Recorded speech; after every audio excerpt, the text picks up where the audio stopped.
കഴിഞ്ഞ ലോക്സഭാ തെരഞ്ഞെടുപ്പ് ഇടതുപക്ഷത്തിന് തിരിച്ചടി ഉണ്ടാക്കിയെങ്കിലും അതിൽ നിന്നും പൂർണ്ണ ശക്തിയോടെ തിരിച്ചുവരാൻ ഒരുങ്ങുകയാണ് സർക്കാർ. ഇപ്പോൾ നഷ്ടമായതെല്ലാം അടുത്തതിൽ തിരിച്ചുപിടിക്കുമെന്ന ഉറച്ച വിശ്വാസം പാർട്ടിക്കും പാർട്ടി പ്രവർത്തകർക്കുമുണ്ട്. എന്തായാലും ഇടതുപക്ഷ സർക്കാരിനെ തുടച്ചു നീക്കാൻ ആർക്കും സാധിക്കില്ല. ഇതിലും മികച്ച പ്രകടനം പാർട്ടി കാഴ്ചവെക്കുമെന്നതിൽ സംശയമില്ല.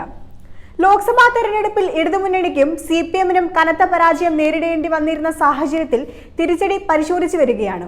CPIM സംസ്ഥാന സമിതി യോഗം ഇന്നും തുടരും. ഇടതുപക്ഷത്തിന്റെ പരാജയവും സംസ്ഥാനത്തെ രാഷ്ട്രീയ മാറ്റവും യോഗത്തിൽ ചർച്ച ചെയ്യും. കഴിഞ്ഞ ദിവസം ചേർന്ന സെക്രട്ടേറിയറ്റ് യോഗത്തിൽ തോൽവിയുടെ കാരണങ്ങൾ പരിശോധിച്ചിരുന്നു. തുടർന്ന് ഇന്ന് തുടരുന്ന സംസ്ഥാന സമിതി യോഗത്തിലും ചർച്ചയുണ്ടാകും. ഒരു തിരുത്തൽ നടപടിക്ക് സർക്കാർ തയ്യാറെടുക്കുകയാണ്. തെരഞ്ഞെടുപ്പ് പരാജയം വിശദമായി സെക്രട്ടേറിയറ്റ് യോഗം പരിശോധിച്ചിരുന്നു. സംസ്ഥാന സമിതിയിലെ ചർച്ചകൾക്ക് ശേഷമാകും തുടർ നടപടികളിലേക്ക് കടക്കുക. പാർട്ടി ശക്തി കേന്ദ്രങ്ങളിലെ വോട്ട് ചോർച്ചയാണ് പാർട്ടിക്ക് ഏറ്റവും വലിയ തിരിച്ചടിയായത്. CPM വോട്ടുകൾ BJPക്ക് ചോർന്നോ എന്നും വിലയിരുത്തലുണ്ട്. മുഖ്യമന്ത്രിയുടെ ധർമ്മടത്തും പാർട്ടിക്ക് തിരിച്ചടിയുണ്ടായി.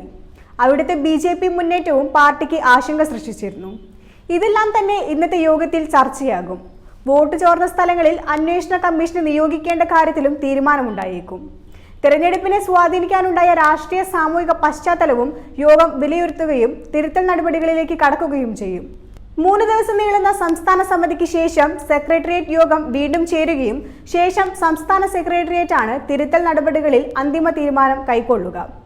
ഇതുകൂടാതെ ആലത്തൂരിൽ വിജയിച്ച K. രാധാകൃഷ്ണന് പകരം മന്ത്രിസ്ഥാനത്തേക്കുള്ള പുതിയ ആളെയും യോഗത്തിൽ തീരുമാനിച്ചേക്കും.